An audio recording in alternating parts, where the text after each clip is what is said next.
So, our scripture reading for today is Ecclesiastes 3:1-8.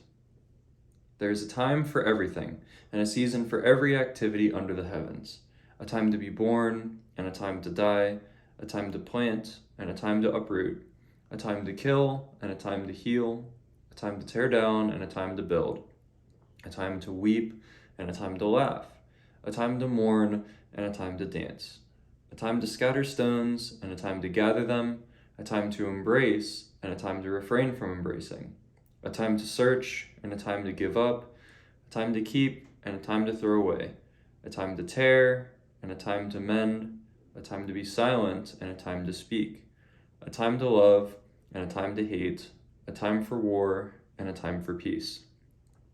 Let's go before the Lord. Father in heaven, please be with us right now. Be with your people. God, right now, your people are hurting. There is immense pain in this congregation in this time. We pray that you would be our comfort, that you would be our healing hand, that you would be here with us in this time, and that you would place your healing hand on those that are here and those who are most affected by the loss.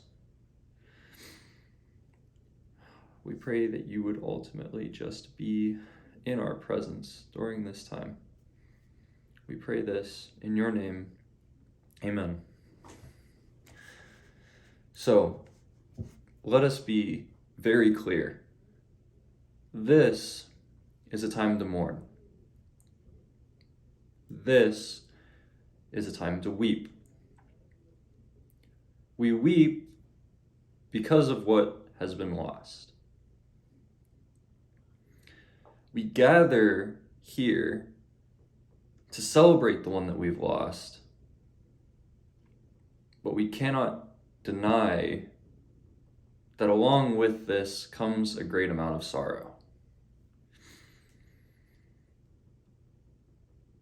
In this passage, however, we're reminded that this isn't necessarily a bad thing. Our weeping and mourning, that is. Because after all, there is a time for everything.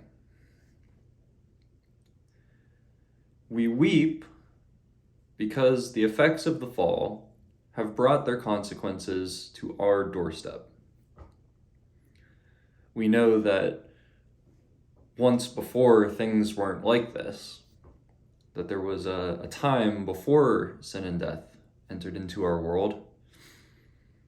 God made our world perfect and free from pain, but we know from the story that things didn't stay this way.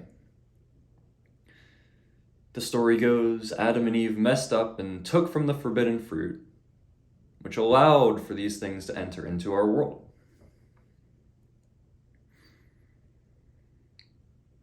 But this time is also a time to mend, and it is a time to heal.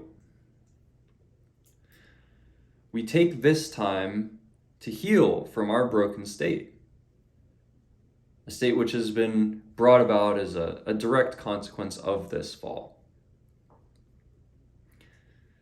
You know, people like to say that God ordains all things that happen, but I don't like to believe that he ordains things like this. After all, our God is a God of life, a God that is opposed to the forces of death. We can see this in how God didn't leave things in the broken state that they were after the fall. God promised us that things wouldn't stay this way. He promised that he wouldn't leave us in the hands of sin and death. He promised that he would fix things for us even if we didn't deserve it. Again, he did this because our God is a God of life, and this life can only be brought about again through God's healing and mending hand. Lastly, this is a time to embrace, and it is a time to love. We embrace one another, knowing that in this time we are all broken.